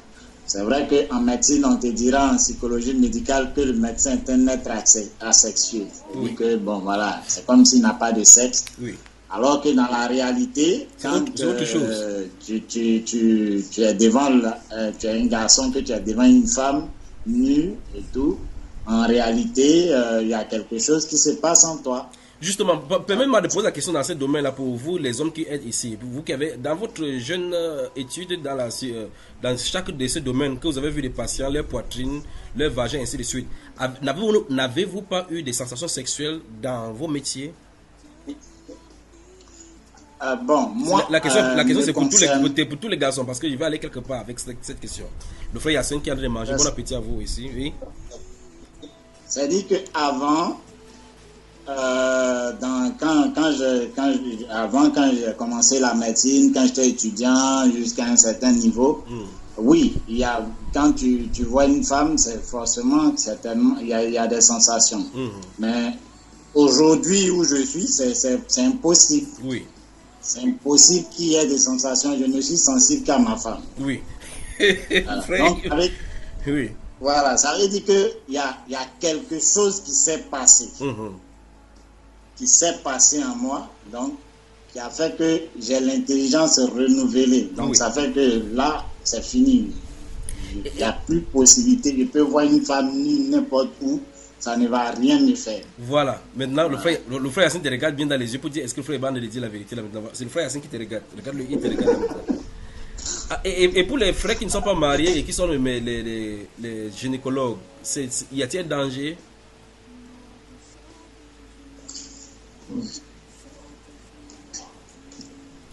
Aucun frère ne veut parler. Ceux qui ne sont pas mariés. Oui. Ça la question, non? Oui, ça? Oui, frère. Oui. Ceux qui ne sont pas mariés, oui, bien sûr. Il y a toujours un danger parce que les images restent stockées. Si les images restent stockées en lui, forcément, ça va faire de l'effet. Par exemple, si le frère n'est pas marié et qu'il voit une blonde et qui peut-être a fait l'échographie peut-être sur la poitrine, il peut l'inviter à prendre un pot par la suite. Oui, c'est possible, comme ça peut l'emmener après à rentrer dans des actes de masturbation, des choses pareilles. Voilà. Qu'est-ce qu'il doit faire dans ces cas-là, mon frère? Si il sait qu'il ne peut pas s'en sortir là, écoute, qu'il quitte le métier. Vous écoutez Bamba Iban, nous écoutons Blues Blanche dans la sainteté et le thème aujourd'hui c'est fornication et impureté visuelle en milieu hospitalier. Ou mieux encore, on pourrait résumer en tant que les gynécologues sont en danger, les gynécologues en danger. Voilà, nous continuons ce soir encore, je continue à la question.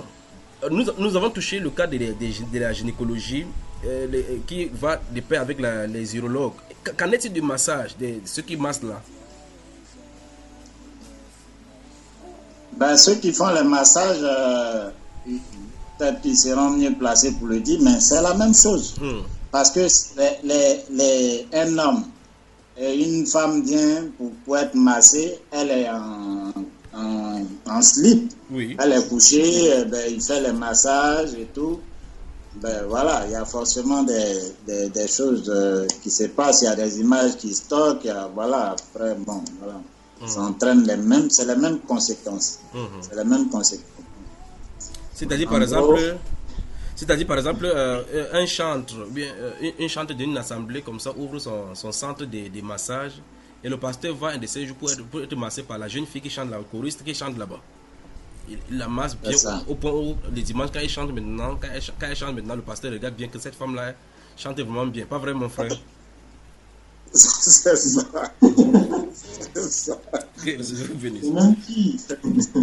Alors, je pose la question. Pourquoi dans les Saintes Écritures, la Bible parle de façon irréversible les sages femmes, uniquement les sages femmes, pas les sages hommes? Pourquoi on ne dit pas sages hommes? Pourquoi? Parce que c'est un métier réservé aux femmes. Voilà. Un métier réservé aux femmes, mais quand même, le frère Gaël a touché un autre point. Il y a l'homosexualité aujourd'hui. Voilà, donc tu peux tomber sur une sage-femme. Une femme peut tomber sur une sage-femme lesbienne. Et puis bon, voilà. Non, c'est que la lesbienne, elle est en dérèglement. Mais nous restons dans le contexte où il y a hommes et femmes, puisque depuis la nuit des temps, il y avait l'homosexualité, n'est-ce pas?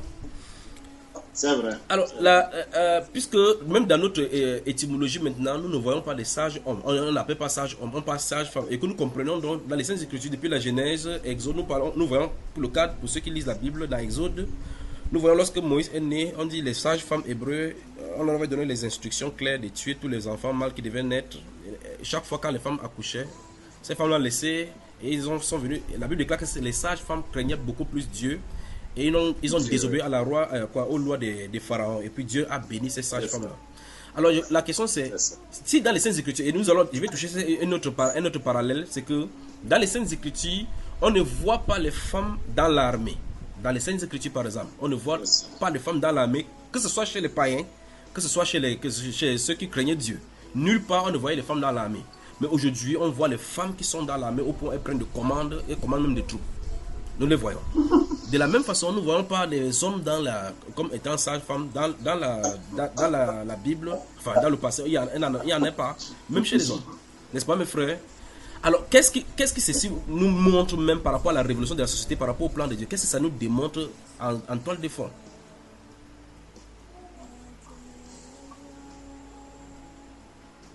Ça nous démontre que, en fait, tout est déréglé aujourd'hui. Hein. Voilà. Enfin, voilà, tout, on est totalement en déphasage avec la Bible, avec la volonté parfaite du Seigneur. Voilà, c'est ce qui nous montre, enfin, ça nous montre que le monde d'aujourd'hui est totalement en déconfiture. Voilà. N'est-ce pas cette soif de l'égalité entre les sexes qui a amené toutes ces choses qu'on a partagées dans la boue comme ça? Tout à fait. C'est même le nœud de la chose. Ça. Vouloir mettre les femmes au même niveau que les hommes. Pourtant, la réalité, elle est toute autre. Bon, alors, dans notre contexte... Oui, mon frère, oui. Je dis, même quand ces femmes exercent ces fonctions, il y a des niveaux qu'elles ne peuvent pas atteindre. Justement. Dans l'armée, voilà, particulièrement, voilà, au front, elles seront forcément moins endurantes, aussi bien physiquement que psychologiquement, par rapport à un homme, voilà, sur un terrain de guerre. Frère Gaël, tu voulais réagir par rapport à ces mélanges entre dans les métiers de la Bible, donc on a vu dans la Bible pour l'armée, par rapport aux sages-femmes également? Oui, je crois que ça confirme le fait que nous le savons déjà, nous sommes dans un monde véritablement sous la puissance du malin, comme dit Jean. Le monde entier est sous la puissance du malin et voilà. Et les choses sont entièrement déréglées actuellement, nous sommes véritablement confrontés à une réalité maintenant en tant qu'enfants de Dieu. Qu'est-ce qu'il faut faire? Est-ce qu'on se met entièrement en marche de ce monde ou alors nous prenons des résolutions, je vais dire quoi, des mesures restrictives pour essayer de nous protéger le mieux qu'on peut. Voilà, parce que soit on va décider de véritablement faire la cassure, soit on va prendre des mesures pour se protéger, parce que ce qui est clair, c'est que le système en lui-même ne va plus changer. Les choses vont aller certainement en s'empirant. Et à un certain moment, je pense que d'une façon ou d'une autre, viendra peut-être un moment où les chrétiens certainement vont sortir parce que voilà, ça sera peut-être plus possible d'avancer avec le système qui est en vogue dans le monde. Bon, c'est un peu ça, frère, parce que comme a dit la sœur tout à l'heure, je crois que c'est la sœur qui le disait, on ne peut pas aller dans un hôpital pour dire à l'administration de l'hôpital de ne faire que des gynécologues femmes, de ne recruter que des gynécologues femmes. On va te parler de sexisme. Et c'est vraiment complexe. C'est une situation très, très, très complexe. Et voilà, frère. Et puis tout à l'heure, si je peux rebondir par rapport à la situation, le frère, tu as parlé des kinésies, oui, des kinésithérapeutes. Oui. C'est très, très, chez eux, c'est encore très grave. Moi, je connais 2 femmes qui ont trompé leur mari avec les kinés. Et c'est très, très grave en kinésie. Explique-nous comment ça se passe. Parce que en kiné, parce qu'en fait, le médecin lorsqu'il examine généralement, c'est les affaires ça dépend des spécialités, mais les consultations médicales ne sont pas aussi longues que les consultations de kinésithérapie en fait.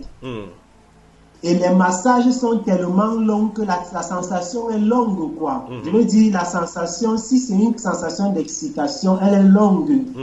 Et c'est un problème en fait. C'est-à-dire le médecin qui te fait peut-être une échographie cardiaque et qui doit te placer la sonde sur le sein, c'est une affaire de quelques secondes de faire son examen et ça passe.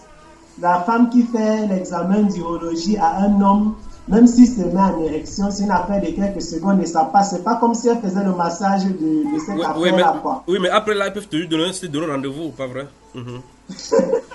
Bon, c'est vrai que le niveau du rendez-vous arrive si ces gens véritablement dans leur esprit sont pervertis. Mais ce qui se passe en kinésie, c'est que j'ai connu le cas d'une femme, par exemple, qui a peut-être un pied ou bien je ne sais pas quoi qu'il faut... Voilà, si je prends juste l'exemple de cette femme-ci, elle avait un problème au niveau de son dos, du bas du dos. Et elle est tombée dans le péché comme ça avec ce monsieur, tout simplement parce que voilà, les massages sont tellement longs, peut-être une séance de kinésie peut durer 1 heure à 2 heures.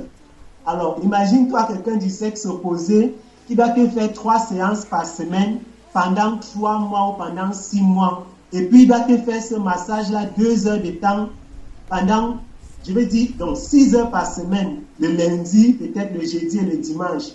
Je me dis, alors, si véritablement tu n'as pas, il faut un moral en acier. Si tu n'es pas enfant de Dieu, mais alors, coefficient 12, comme j'ai l'habitude de dire, franchement, tu risques hautement, c'est terrible, c'est un supplice pour le mental. 3 heures de massage où tu es excité, c'est terrible. Mais pour le cas de ces 2 femmes qui ont trompé leur époux, comment qu'est-ce qui s'est passé, frère? En fait, l'une d'elles, c'est une musicienne que je connais ici. L'autre, c'est une personne qui est assez proche. C'est une personne qui est assez proche. Et elle, ce qui s'est passé, c'est que, voilà, le monsieur, elle a eu son problème au bas du dos. Elle avait donc des difficultés pour se déplacer et on lui a conseillé des séances de kinésithérapie. Et malheureusement, les séances sont arrivées dans une situation où son foyer ne fonctionnait pas. Je veux dire, comme l'ennemi profite souvent des occasions. il y avait déjà une instabilité au niveau du foyer de cette dame. Et puis, voilà. C'est arrivé que le kinésithérapeute en a profité. Déjà, quand tu es arrivé chez le kiné et tu as la mauvaise mine, tu es un peu triste. Si c'est un kiné qui est mal intentionné, voilà. Et c'est comme ça que, de fil en aiguille, le monsieur a dit à la femme, si, en fait, ce kinésite dit à cette... En fait, aujourd'hui, elle est convertie, c'est un enfant de Dieu. Et lorsqu'elle m'a partagé cette histoire, j'ai dit vraiment, cette histoire de kinésie, ça m'a... Pour dire vrai, ça m'a énervé, quoi, parce que le monsieur, en fait, il a joué sur cette femme, elle avait des problèmes avec son époux, et puis le kiné dit à cette femme que elle a cette tension au niveau du bas de son dos parce que depuis elle a des problèmes avec son mari et que son mari ne... Voilà. Son mari n'est... Voilà quoi, je ne comprends pas mon frère. Ouais, peut-être lui, il avait le secret, quoi. Et puis, étant une femme, non seulement étant dans le monde et se disant que, bon, ça c'est le docteur, donc il doit avoir... Bref, les gens sont véritablement... Les gens subissent des choses terribles. Et c'est triste, mais bon. Elle est tombée malheureusement. Et c'est ça.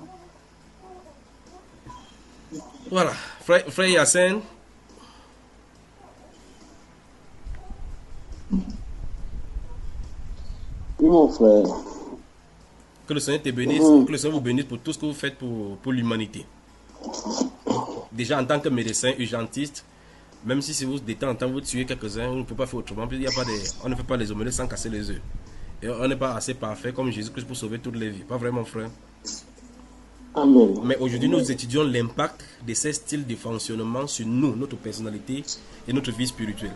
N'est-ce pas bien à examiner cela? Non, c'est toujours très bien parce que c'est parfois un blâmage de rester en ignorance. Donc c'est mieux d'en parler. Alors, tout à l'heure, nous parlions de la Bible et nous avons vu que dans les Saintes Écritures, on parle des sages-femmes, pas les sages-hommes. Est-ce qu'en parlant des sages-femmes seulement, la Bible en montrant les sages-femmes à l'œuvre n'était pas là en train de nous diriger sur un territoire qui concerne uniquement les femmes? Non, ça c'est clair parce que le nom même le dit. Et même déjà certaines femmes, par leur réaction, se sentent indisposées de se faire examiner par le genre masculin, pas des hommes. Donc certaines femmes se sentent indisposées. Mais comme quelqu'un a dit de notre manière, ça ce sont les décombres de la société. Et c'est malheureux, mais c'est clair que ça c'est un métier réservé aux femmes. Parce que ce que généralement ici on appelle sages-femmes, ce sont généralement quand une femme a accouché, il y a des femmes qui suivent l'enfant pendant les premières semaines ou les premiers mois de la naissance. Et c'est généralement des femmes qui le font, donc des sages-femmes. Ce qu'ils appellent ici, et c'est clair que cela montrait déjà un axe clair. Mais comme on dit, c'est difficile dans ces derniers temps-ci, où déjà dans tous les domaines de la médecine, dans tous les domaines, comme on l'a cité là déjà, dans tous les domaines de la médecine, tu as fait avec ça, quoi. Et maintenant, je crois simplement, bon, en fait, à mon niveau, c'est la question de savoir comment se comporter face à ces situations. Ça, c'est la question qui reste ouverte, à mon avis. La sœur Reine. Oui, mon frère. Peut-on restaurer ces choses-là ou bien faire une certaine réforme à notre niveau maintenant? Maintenant, nous constatons, et comme vous avez constaté, qu'il y a ces choses-là qui est une gêne en milieu chrétien principalement. Nous ne parlons pas dans le cadre universel, parce que dans le cas universel, le péché ne gêne pas le pécheur, puisque le poisson ne peut pas se noyer de toute façon dans l'eau. Mais ceux qui sont de l'extérieur peuvent expérimenter cette gêne-là. Et vous avez commencé à expérimenter cette gêne au point où nous avons posé la problématique ce soir. Nous traitons de la fornication. Et cette fornication n'est pas faite directement avec le patient, bien que certaines personnes peuvent arriver, comme le frère Gaël nous a présenté, une femme qui a eu à tromper son mari en allant jusque-là. Mais nous parlons de l'impact sur notre vie par rapport à nous-mêmes principalement, notre vie spirituelle. D'autres personnes ont des succubes, des masturbations, comme le frère Ibal le signalait. D'autres personnes sont liées par des démons sexuels à l'issue de ces choses-là parce qu'ils voient de façon accoutumée ces choses-là. Que faire? Peut-on réformer cela? Qu'est-ce qu'un chrétien doit faire? Oui, un chrétien doit faire qui se trouve confronté à ces choses-là. Doit-il changer de métier? Doit-il changer de métier? Changer d'orientation? Qu'est-ce qu'il doit faire selon toi?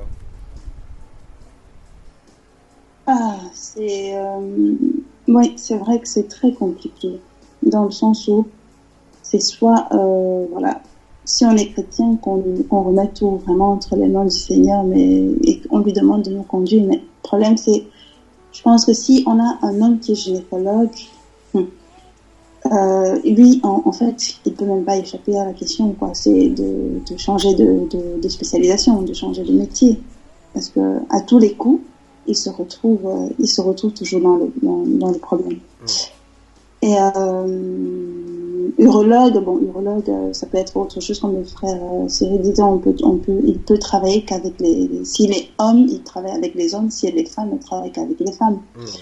Moi, en tant qu'urgentiste, ça, c'est un peu difficile. C'est soit j'abandonne le métier, je cherche à faire autre chose, soit voilà, je crois même que c'est la seule chose à faire. Parce que je ne vois pas au ce mieux que je encore, ferai. Au mieux encore, si on amène quelqu'un en urgence, tu vois de loin, on dit que c'est son parti génital et son noyau qui ont des problèmes, tu fuis directement, quoi. Ce qui n'est pas possible, parce que comme je disais tout à l'heure, si je suis urgente, tout ça, je fuis, je laisse qui? C'est ça. La question se pose là, donc je ne vois vraiment pas comment est-ce qu'on pourrait résoudre ce problème, mon frère. À moins que tu nous apportes des éclaircissements, c'est vraiment abandonner le métier. Que dit la Bible par rapport à la guerre, ou mieux par rapport aux femmes dans l'armée, comme je dis, comme exemple tout à l'heure? Qu'est-ce que la femme qui se trouve être militaire maintenant, étant chrétienne, doit faire, puisque ce n'est pas sa place? Qu'est-ce qu'elle doit faire? Elle doit quitter, mon frère. Que doit faire l'homme qui touche le vagin de femme alors qu'elle ne doit pas être là-bas? Elle doit quitter. Alors, frère Cyril. Oui, mon frère. La sœur a dit autant une femme nous écoute et qu'elle est dans l'armée, qu'elle doit savoir que ce n'est pas sa place, autant un homme qui nous écoute maintenant et qu'il est sage homme, doit savoir qu'il n'y a pas de sage homme. Ils doivent quitter. Qu'est-ce que tu en dis? Mais elle a tout dit. Qu'est-ce qu'elle doit encore dire? Elle a dit qu'on a quitté, on a quitté. Il y a cela 2 émissions, on disait que tout cela va plus ou moins conclure au fait que chacun de nous a fait une licence de taxi pour couvrir le commande de notre famille. Et c'était un croyant qui était un comédien. Mais on a encore lentement se diriger vers là. Puisque de toute évidence, il y a une certaine incompatibilité de bienséance entre la foi chrétienne que nous partageons et le métier, et du moins c'était l'usage du métier. C'est la seule tout dit. Si tu es gynécologue, soit tu choisis à continuer à palper les parties intimes des femmes d'autrui, soit tu quittes. Il n'y a pas de débat dessus. Voilà. La sœur Monique. Et pour la sœur Monique, elle continue à laver les papiers avec une autre qui sont circoncis.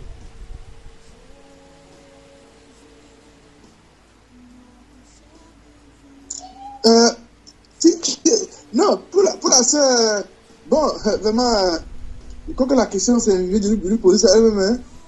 Hein, aide-moi à lui poser la question. Aide-moi à lui poser la question, mon frère, parce que je lui ai posé la question. Il a dit que le frère Junior m'a appelé. Donc, ce serait mieux que je passe par toi pour poser la même question. Mais en fait, le frère Bamba a dit ça ici, là, que tout ça participe de la perte de respect de la société. Parce qu'en principe, les parents comme ça là devraient être pris en charge par leurs proches. C'est-à-dire que au-delà de jeter le père et la mère dans la zone de retraite, c'est les proches qui devaient s'occuper de ces personnes. Ils ne devraient pas poser ce problème de bienséance ou de moralité. Si j'étais une fille ou bien un fils qui s'occupait de son père ou respectivement de sa mère, encore que là encore c'est autre chose. Mais maintenant qu'on est dans une société où les gens on balance les parents dans la maison de retraite, ça entraîne forcément que certains se trouvent confronté à ce genre de problème, devoir laver le sexe d'un papa d'autrui, dans le bien fondé de s'occuper de sa santé physique, c'est-à-dire sa santé hygiénique, mais étant confronté à devoir toucher ses parties intimes. Encore que la soeur n'a pas vécu cette expérience, moi je connais d'autres anecdotes à ce propos, des vieux papiers qui insistaient justement que cette partie-là soit bien lavée. Parce que pendant qu'on lavait ça, il était bon, il se sentait à l'aise. Donc elle appelle la grâce qu'elle n'a pas eu avoir affaire à ce genre de personnes. Mais il y en a comme ça qui mettent ce genre de gens. Mais elle a semblé nous dire ça de façon voilà, en disant que les papiers là écartent encore bien les pieds. Peut-être elle voulait comme ça nous transmettre des messages quoi. Bon, oui, si on veut lire entre les lignes, on pourrait dire que c'est ça. C'est ça. Mais bon. Donc, c'est ça, hein. C'est ça. C'est pas évident. On va faire comme ça. C'est quand le taxi qui va tout venir, hein.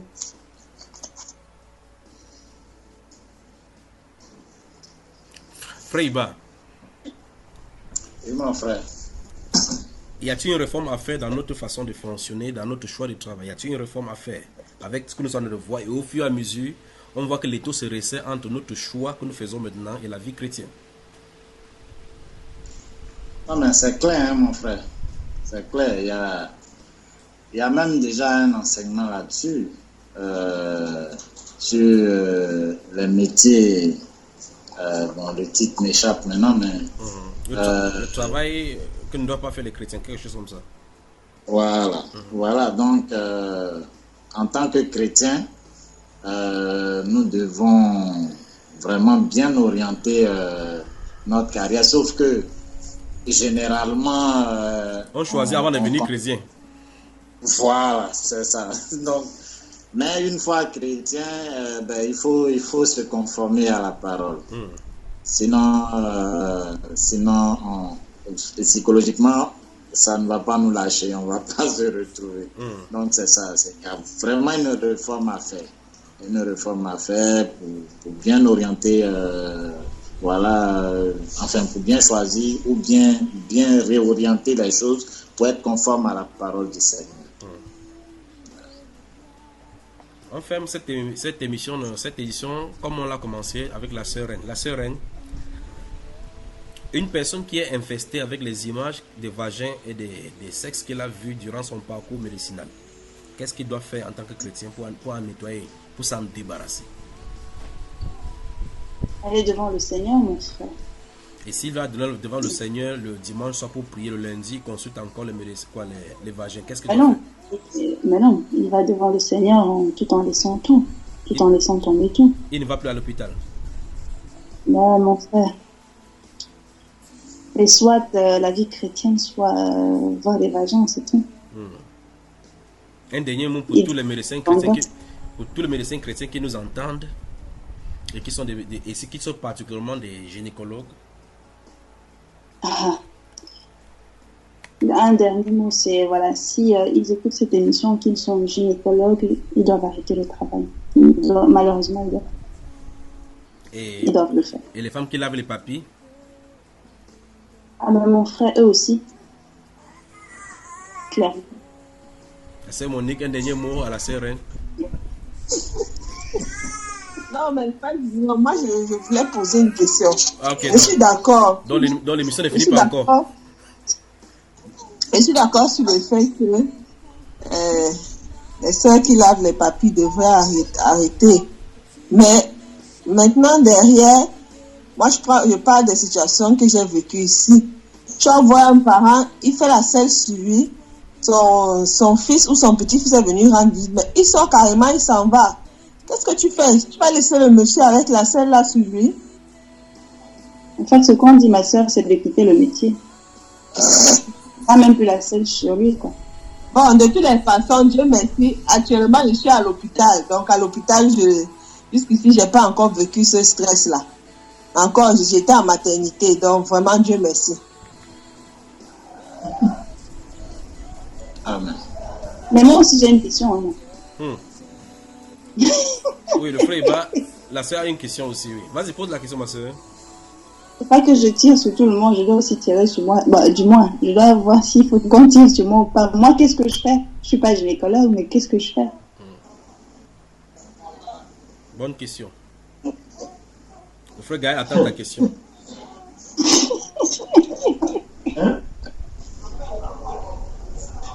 Donc, en tant que généraliste, tu vois des gens, peut-être des gens qui sont bagarrés, sont venus, d'autres viennent avec les habits, ils viennent nus, il faut les consulter. Qu'est-ce que tu fais? La question est posée.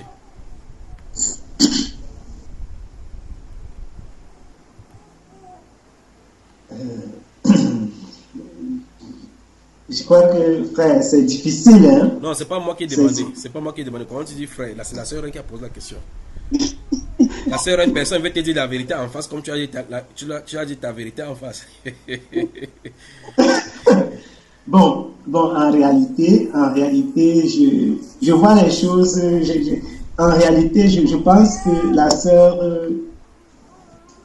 la solution n'est pas de quitter son métier dans sa position, ou alors dans une position pareille. La solution n'est pas de quitter son métier. Pour une personne qui travaille dans certaines spécialités, nous avons pris l'exemple de la gynécologie. Oui, je crois que là, c'est clair. Un homme gynécologue, véritablement, il doit tout faire pour changer de spécialité. Mais pour quelqu'un qui travaille, pour la sœur, par exemple, qui est aux urgences, je ne crois pas que tu ne reçois que des hommes. Tu ne reçois pas que des hommes dans ton service, dans ta spécialité. Non, j'ai bien dit que je reçois tout. Donc, voilà, tu reçois les hommes, tu reçois les femmes et tu ne reçois pas que les pathologies génitales. Je crois que ce n'est pas nécessaire de changer de spécialité, mais du moins, voilà, tu pourrais peut-être, en fait, si j'étais à ta place, je pourrais peut-être davantage travailler certains aspects de ma vie et c'est parce que c'est en fait une spécialité très importante, les urgences. Je crois que voilà. Attends, le frère Gaël, je vais t'aider à pouvoir bien annoncer la phrase pour pouvoir l'aider. C'est-à-dire que quel aspect doit être travaillé encore pour être plus efficace? Par exemple, par exemple, quelqu'un vient en urgence, c'est son problème. Le problème c'est au niveau de l'érection. La personne dit qu'elle a mangé quelque chose et son truc est tendu constamment. Il est sur le lit d'hôpital, on fait sortir la personne de l'ambulance et c'est la sœur qui est de garde. Qu'est-ce qu'elle fait pour être urgent, pour être efficace? Ouais, elle va soulager le patient parce que là, je crois qu'elle n'a pas beaucoup de choix. Elle va soulager ce patient. C'est un peu ça. On ne peut pas véritablement. C'est un peu comme si je prends juste. En fait, comme j'ai dit, elle est urgentiste et voilà. C'est une spécialité qui est un peu particulière. Tout à l'heure, si vous vous rappelez, j'ai pris le cas d'une femme qui se noie et qui est nue. Voilà. Si quelqu'un est en train de se noyer, il est nu. Il faut choisir entre voir un corps nu noyé et un corps nu que tu as sauvé.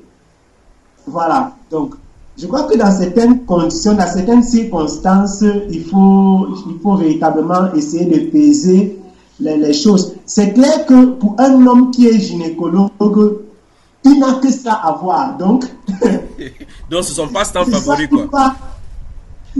Voilà. Mais pour un généraliste, ce n'est que dans certains cas particuliers, ou alors pour un urgentiste, voilà, ça arrive en cas d'urgence. Et donc, je crois que on peut c'est encore passable. Mais mon travail ne peut être fouillé dans les sexes des gens. C'était vraiment parce que c'est terrible là. Donc, je crois que ça dépend vraiment des positions. À l'entame de cette émission, c'est toi, frère Gaël, qui disait qu'il faut mettre ton esprit, on peut orienter son esprit autrement en fouillant dans le sexe. Oui, en fait, frère, je crois que... oui, ça c'est ce que j'ai dit. Je pense que ça se passe pour une personne qui le fait accidentellement. Il y a des gens qui le font accidentellement. Il y a des gens qui peuvent participer à un accouchement par an, par exemple. C'est-à-dire, en tant que pharmacien, par exemple, mon travail, ce n'est pas de faire des accouchements. Mais si, pendant que je suis en train de parler avec vous, la frère, entre moi et un homme de la rue. Moi, j'ai déjà fait parler, tout le quartier sort et il n'y a personne pour qu'elle accouche. Qu'est-ce que je fais en tant que pharmacienne? Elle perd son bébé ou alors elle décède parce que je ne peux pas voir une femme nue. Je crois que c'est en fait de ça que je parle. C'est-à-dire, mon travail, en réalité, ce n'est pas cela. De la même façon qu'un médecin généraliste, son travail, ce n'est pas exactement cela. Donc, c'est dans cette mesure où je dis que dans tous les cas, les personnes qui travaillent dans le secteur médical, quel qu'il soit, ils doivent travailler leur esprit de façon à ce qu'ils soient préparés psychologiquement et même spirituellement à affronter un certain nombre, à certaines réalités. Ils doivent aussi travailler la séparation, la démarcation entre le métier et leur vie, entre le travail et je vais dire quoi, et le reste, de façon à ce qu'une personne que tu as reçue dans ton bureau, dans le cadre de ton travail, que ça s'arrête là-bas et que tout ce que vous vous êtes dit là-bas, tout ce que tu as vu là-bas, ça s'arrête véritablement là-bas. Même si ça rentre dans ton esprit, ok, ça c'est entre toi et ton esprit, mais que ce ne soit pas une relation qui sort du bureau pour continuer dans la rue. Parce que dans tous les cas, soit les médecins vont cesser pratiquement d'être médecins tous, dans toutes les spécialités, soit on va faire les efforts de travailler ces choses-là. Parce que Frère Gaël, sous la période de la grâce, sur la période de la grâce, le Seigneur Jésus a dit que tu n'as pas besoin de rencontrer la personne dans la rue pour avoir péché. Il dit que si tu la convoites dans ton cœur, tu as déjà péché. Donc la femme peut aller dans la rue, tu ne la vois plus, mais avec le reste de son vagin en toi, tu pêches. Justement. Justement, frère. Oui, comment doit faire cette personne-ci la gestion de son esprit pour ne pas pécher? Parce que Jésus dit c'est celui qui regarde pour convoiter. Amen. Que doit-il faire? Justement, frère.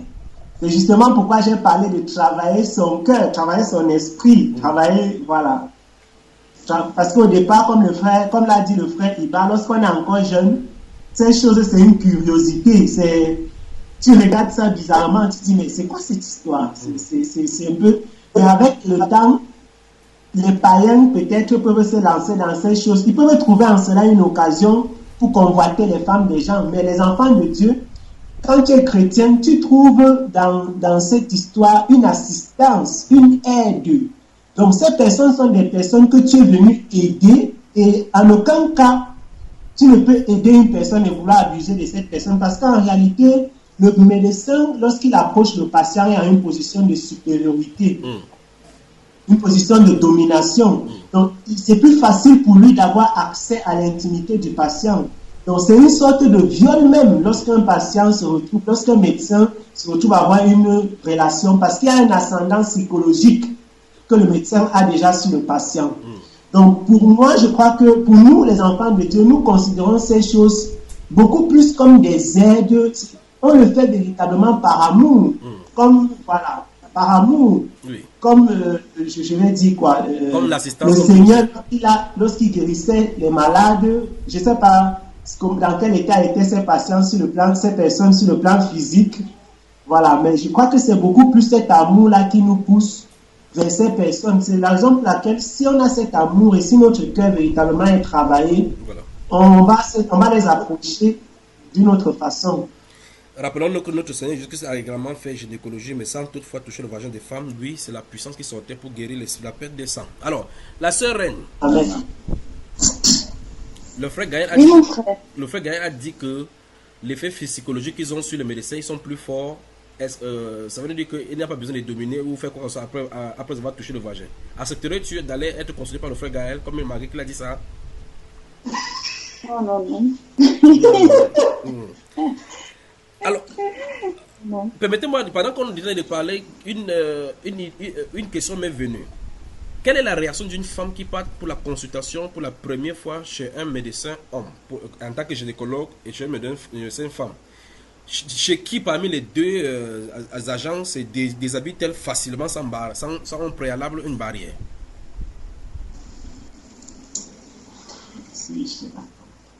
Honnêtement, pas junior, c'est chez la femme. Voilà.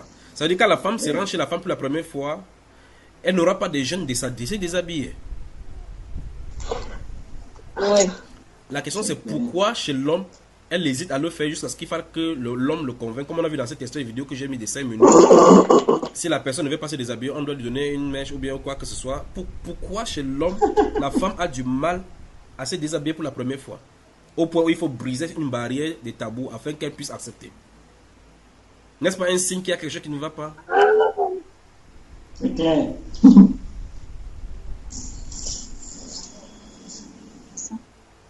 Les médecins, on ne veut pas parler ce soir-ci. Ouais, c'est vrai.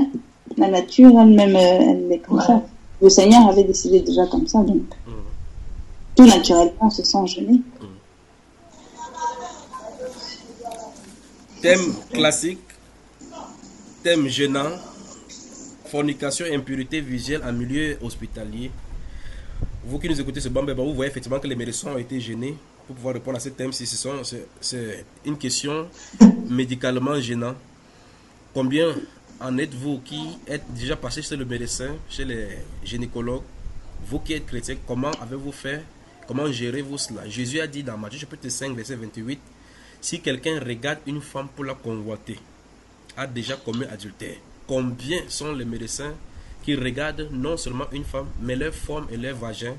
Et qu'est-ce qu'ils font de cette pensée-là, de tout ce qu'ils ont regardé au fil des temps et au fil des années? Dieu seul sait. Blues Blanc dans la sainteté, bonne soirée. Bonsoir, frère. Bonsoir, mon frère, bonsoir, bonsoir. Nous avons besoin du Saint-Esprit. En fait, c'est ça le mot de Dieu. Nous avons vraiment besoin du Saint-Esprit. Donc, le gynécologue chrétien a besoin du Saint-Esprit. Que le Seigneur vous bénisse. C'est ça. Amen, amen. On a tous besoin. Ni les puissances, ni les choses présentes, ni les choses à venir, ni la hauteur, ni la profondeur, ni aucune autre créature ne pourra nous séparer de l'amour de Dieu qui nous a montré en Jésus-Christ, notre Seigneur. Oui, rien ne nous séparera de notre Dieu. Alléluia.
na motema Yesu.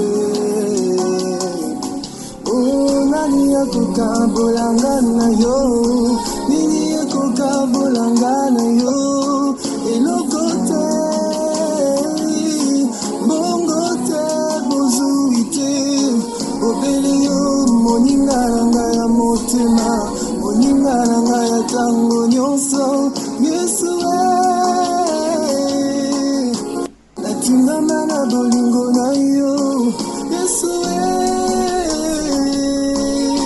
natingama na bolingo na yo, olingeka mosambo moi nanga.